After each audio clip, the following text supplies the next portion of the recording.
The Plotcast podcast with the Potty Plotters.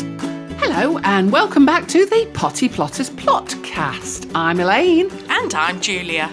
Together we are still known as the Potty Plotters. And don't forget, you can get in touch with us at any time via our social channels.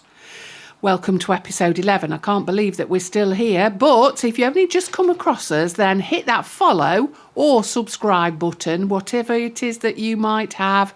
But to let you know that already we've been talking Barrows and Blooms.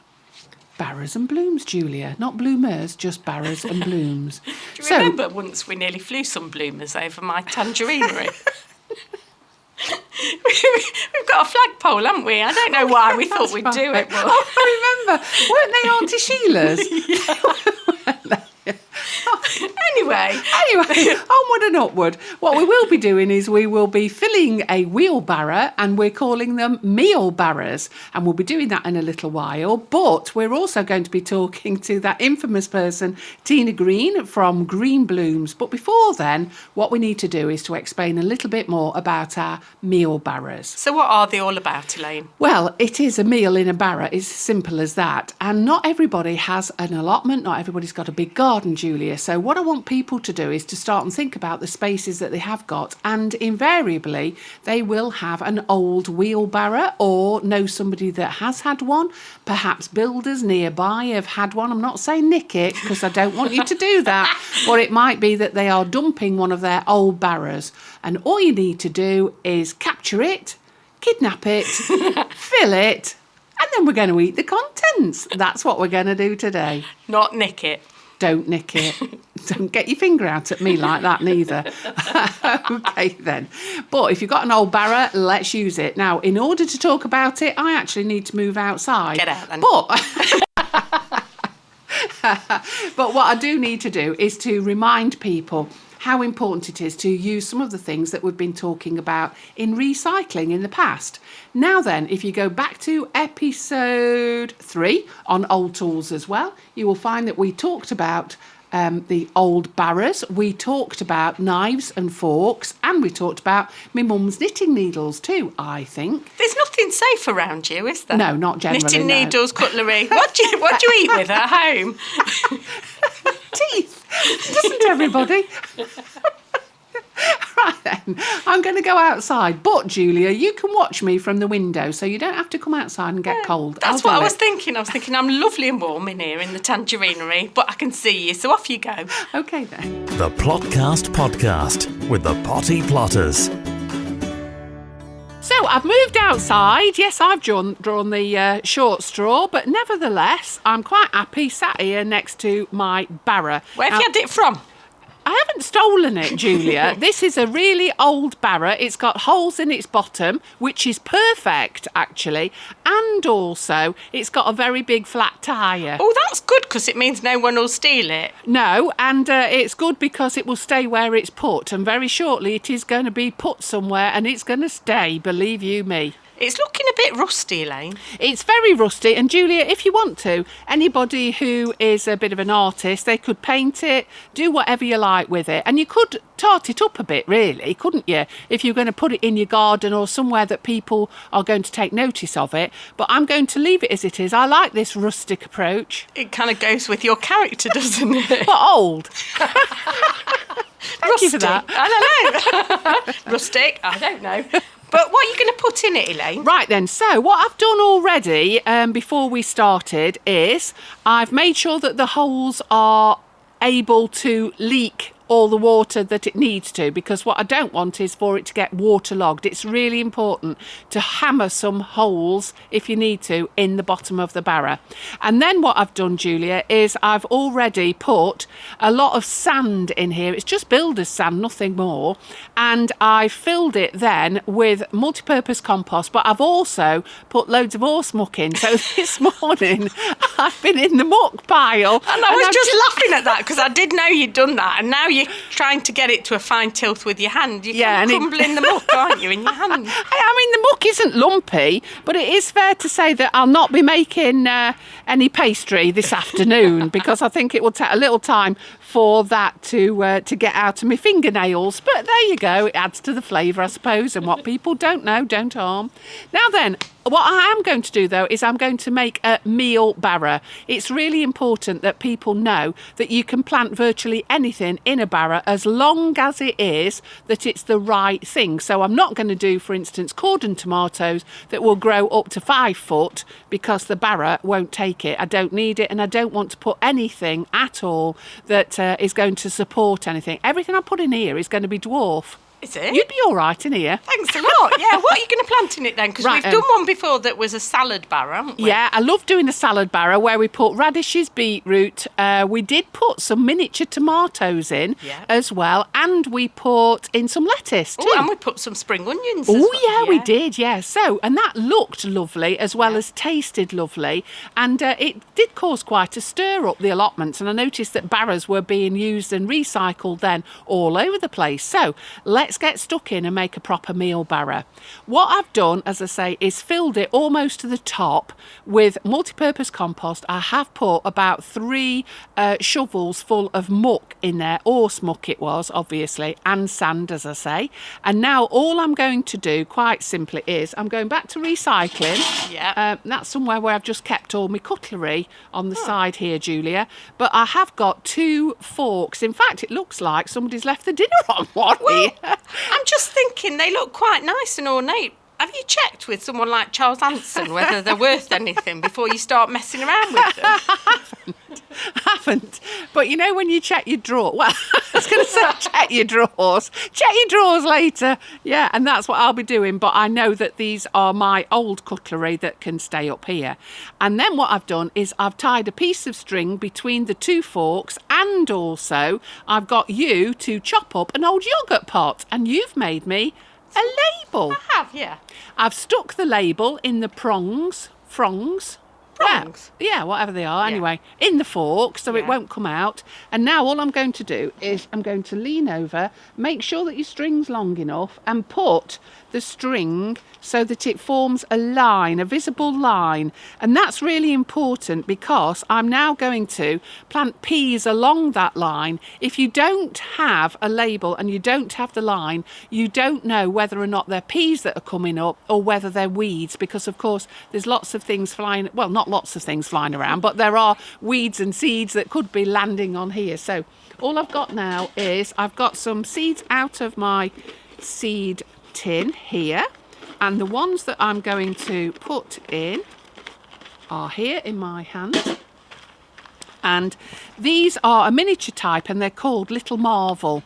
So they are a little marvel, I can guarantee. And all I'm going to do is put a line of peas along between these forks and across the line as well. So I am going to what looks like overcrowd, because I'm going to put them around 2 inches apart, but I know that there's plenty of room and nourishment as well in here. Now I'm not going to cover them up. Not yet, not until I've finished everything. Right then, the next thing is that I'm going to put in another variety, this time of beans, and these are a small type, and these are called Hester. I think that's how you say it. Anyway, I've always said it Hester. Hester. Hestia. And these are a cross between a runner bean and a French bean. But again, they're only miniature, so they're not going to swamp everything in here. But I am going to leave my peas quite a little gap. So again, I haven't even put my line out. I'm just going to make my line here with my strings.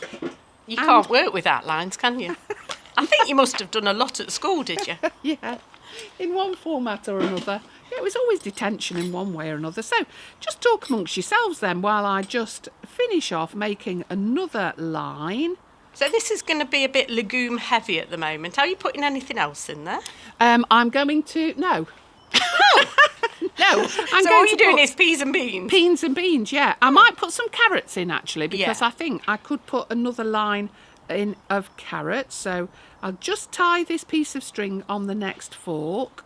Yeah, because you could put a short variety of carrot in there. You could put something like a Paris market or something like that. Yeah. Any chantenay type, I would say, or a stump, because what I don't want to do is have carrots falling out the bottom of it. So Well, they'd have to be a pretty strong carrot to grow through the bottom, unless they're that holy. Right, I've put another line in now, and what I'm going to do along there is I'm going to plant these beans. Now, because they're a big bean, Julia, Yeah. what do we have to remind people? On the side, not on their back. Because Exactly. if you put them on their back, then they're likely to rot. Exactly. And we want the water that we're going to put on in a little while, and it'll be rainwater later, just to be able to run off them rather than sit on them and rot the bean. So I've just put in there 1, 2, 3, 4, 5, 6 beans. So that'll be a nice display. And the other thing about all of this is it does visually it does look a nice display. Yeah, So 'cause there's some beautiful flowers on those Hester. yeah, white beans. and red they are, Yeah. which always look lovely. And what I'm going to do is I'm going to gradually fill this barrow up. So the next line that I'm going to put in are broad beans, and again that's a big bean, and they're called the Sutton. And they are a bean that don't grow very tall at all, but you can eat the whole of the pod, not just the bean. So that is a definite that's going in there. And as you say, I think we should whack some carrots in. I think so. And then what you're going to do, are you going to cover all the beans up that you've planted? Yeah, because we get rodents up here. Yeah. The first thing is cover them, and now I've put the line in, I know that they will be the beans and the peas, etc., that will be coming up. But I'm also going to put a sheet of either polycarbonate from recycling, where we had them when somebody demolished a greenhouse. I'm going to put that across the top to protect it, but also not just from mice and rats that we get up here, but also to keep the warmth in, because it's still a little bit chilly. You wouldn't know because you're sat in there, aren't you? Yeah, I'm and it loving must be it. really boiling. I'm surprised you've not taken your coat off, Julia. But honestly, leave it with me and I'll sort this out. You do moan. The kettle will be going on in a minute. That's all right then. So leave it to me. Anybody who wants to make a meal, Barra, get on with it. Yeah, she's made a meal of that, hasn't she? The Plotcast Podcast with the Potty Plotters. Isn't it strange? I've just moved inside, having sat on metal. I was sat on a little stool and now I'm sat on wood.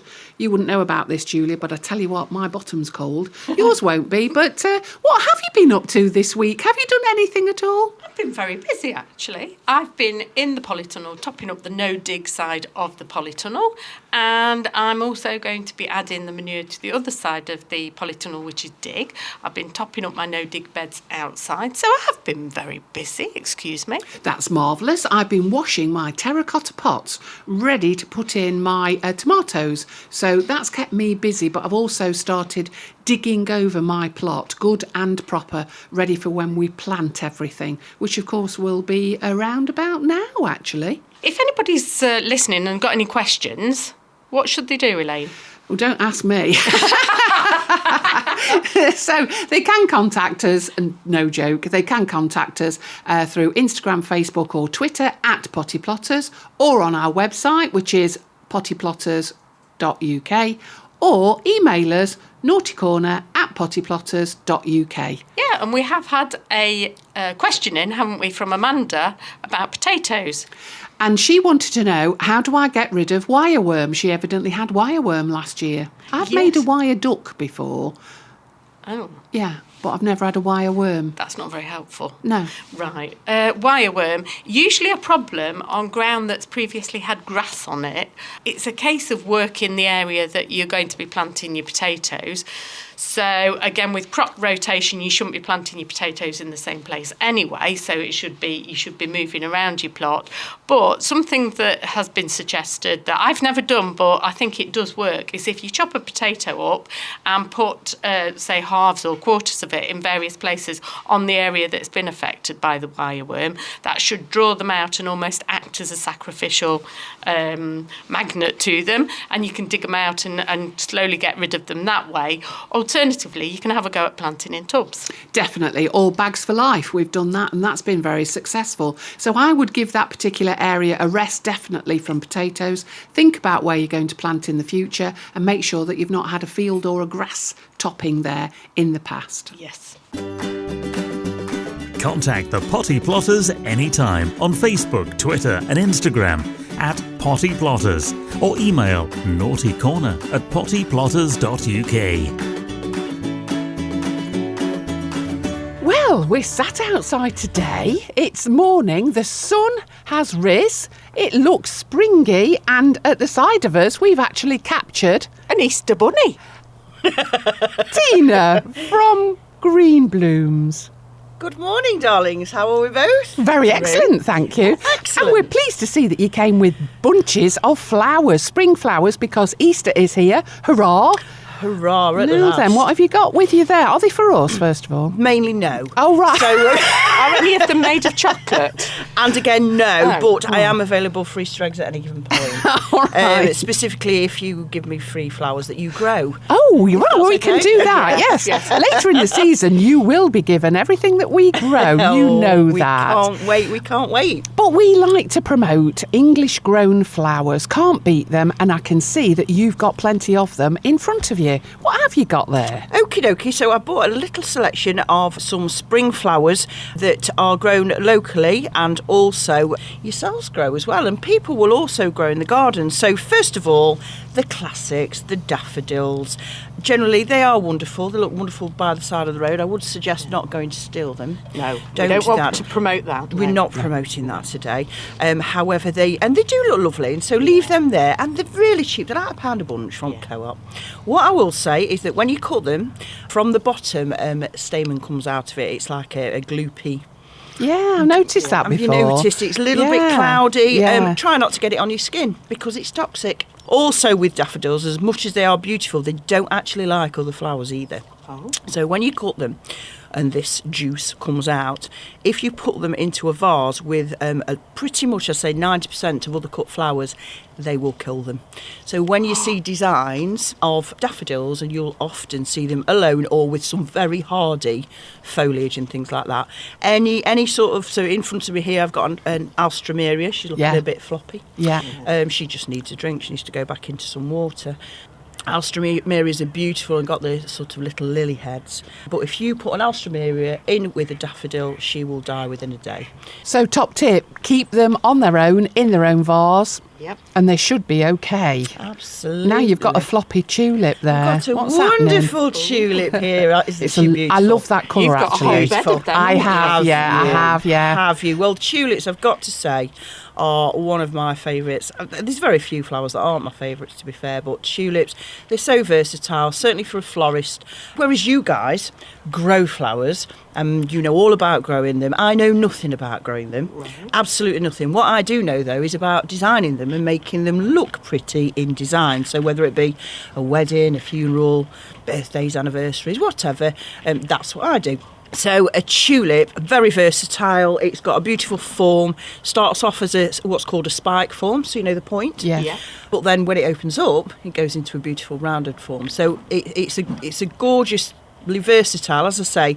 What you can do is, we call it slitting their throats. So all that means is that you can use a pin, but we use a wire, and you put a hole. You can see I've done it there at the top of the stem. Now, what that does, that stops it from continuously growing, because that's what tulips do. So Oh, yeah. yeah, did you know this way? It's a and they are wonderful. And if you're looking for just a really relaxed and open design, literally just pop your tulips in a vase, in near to sun, and just watch them. Each day that they will change, and even though they're cut and the bulb's been taken off, they will grow towards that light. And the design it gives me goosebumps, actually, if I'm truthful, because it's nature in its most perfect, wonderful form. I like them when they do grow in the vase and Agreed. they become quite floppy, and then they sort of bow down to you. It's a do. thing. But I think that they look majestic when they do that. Agreed, completely. Now, these are my favourite spring flower, hyacinths. I love the smell of them. They remind me of when I was a child. We used Long to time ago. Very long time ago. I remember it. We used to do it in Mrs. Baker's class, so I was only about 7, believe it or not. Right. But, I once was 7, and we used to grow them in like a little vase, and then right. watch all the roots grow, and then watch the tops grow. And the smell of hyacinths always reminds me of when I was little, because I Which was is once. wonderful. It is wonderful, and they are the scent, and that's the thing with spring flowers. It's very much about nature, and the scents really start to come out in the springtime. And there's so many, whether it's lily of the valley, obviously, which was, I'll probably mention weddings in a minute, but obviously at this time of year in April, we're looking now, wedding season starts. So we've got a huge amount of the real fragrant flowers that are coming through, and hyacinths are just one of them. They're absolutely beautiful, as you can imagine, and as you know, they will continue to grow from the bulbs. These ones that I've got now are cut because they're going into a design, but they are, again, and they change as well. They start off really tight budded, as you can see here, but as they sort of develop and go on, they become real, almost like little stars in themselves. And so hyacinths are beautiful. It's just a shame that the lady was called Mrs. Bouquet, because it sort of ruined it a bit for me. I really wish she wouldn't have been called Hyacinth. Do you know what I mean? Because every time I think of it now, I think she's going to come and like clean me curtains or something. So Tina, what's this spiky thing that you brought with you? Well, it is very well known as sea holly, but to florists it's called eryngium, but to most people it's a thistle. However, potentially one of the most popular spike form flowers that we have, certainly for weddings. This is obviously it's a beautiful sort of pale blue grey colour, but they also come in white as well, which are uber popular for weddings. Would you actually mix the eryngium, because I can say that word myself? Excellent. Yeah. Would you actually mix them with anything like the hyacinths, or would you keep everything separate? Certainly eryngium, so in weddings and things, these will go in with spray roses, they'll go in with peonies, things like that. Absolutely beautiful. So, because what it does, it gives you that different texture. So, when you've got those really smooth and rounded forms, this gives you that real bit of interest, that, those real bits of thing. Pop it with some eucalyptus, etc. It looks amazing. And it's got a bit of a vintage look to it as well. Tina, what are these spiky things that you bought as well? They're more spiky and very upright and proud. What are they? They are Veronica, and they are beautiful, really classy. Gives that sort of a bit of a rustic, bit of a vintage edge to it. But when you're doing designs, obviously we want a mixture of textures, of colours, and this gives you a little bit of everything. So it's got that beautiful form, that beautiful spike form. Well, what seems to be on trend at the moment, Tina, is jam jars. I keep on seeing everywhere, well, not everywhere, but a lot of places seem to be exhibiting spring flowers in jam jars. Now, are jam jars on trend, and should we be worried that we won't have any for our jam in the future? Jam jars are brilliant, aren't they? Let's be fair. Love the fact that that they're multi-use. We can reuse, recycle, and the thing is, with a lot of spring flowers, they're actually quite short-stemmed. And so, a lot of vases are obviously quite tall.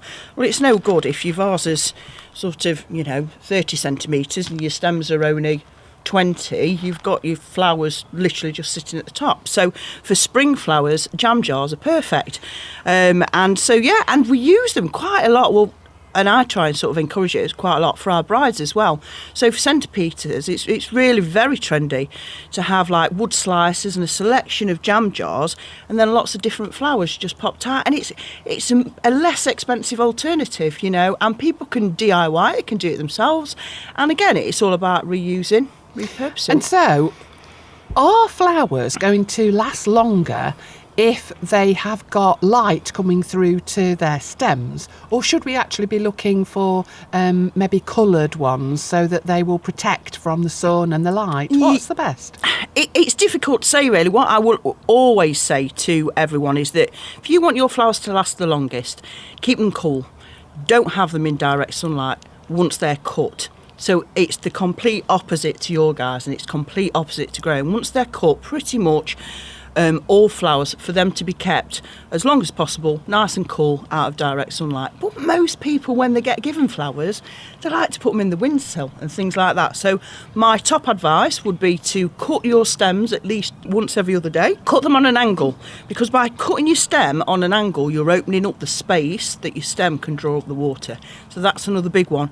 But most importantly, change your water every couple of days, because what happens is the heat warms up the water, causes bacteria gets into your flowers die quick. Oh, so there's no truth in the fact that you could put maybe a little bit of bleach or a little bit of sugar into your water to help keep them? Yeah, you certainly can. And to be fair, we clean our buckets every week religiously, and we clean them with bleach. And we're not overly careful with how much the fact that the bucket's completely clear, because that tiny touch of bleach will clear that tiny bit of any sort of bacteria. But what I would say is be very careful. You're talking tiny amounts. Again, with the sugar, your sugar will introduce bacteria as well. But your most important thing is changing that water every couple of days. Thanks again, Tina. You are a star, and thank you to you for listening. Don't forget, if you've enjoyed what you've heard, press that subscribe or follow button so you never, ever miss an episode. I just want to talk about some hints and tips. Is that okay, Julia? Yeah, go on then. What have you got there? Oh, well, I can't resist it because this was one of my genius ideas over at Christmas time. I love string, you know that, almost as much as horse muck, but this was a hanger that I got for 50p from a local charity shop. And you might think, what do you want a local hanger? A hanger for? Well, I did think that because I know that in your wardrobe there's no clothes, there's just gin and seeds. That's right. And what else would anybody want in a wardrobe? So what I've done is I've got an old hanger. It's a wooden hanger, and it's got 2 metal struts with a wooden bar going across the bottom. And when I was faffing around in this charity shop, I felt like people were watching me, but I wanted to make sure that I could take the wooden rail off the bottom. And having done so, all I did then was nip up the shop, go and get a load of string and put it on here. And all you do now is you fit the top bar onto the bottom bar, and it keeps all of my string in one place, all on the bottom bar. I think it's a genius idea, but most importantly, I can find it. You can hang it wherever it is that you're working on the allotment, in the garden, in the shed, wherever you might be. I think that's worth every penny. I think that is a genius idea. Blooming heck, there's a first.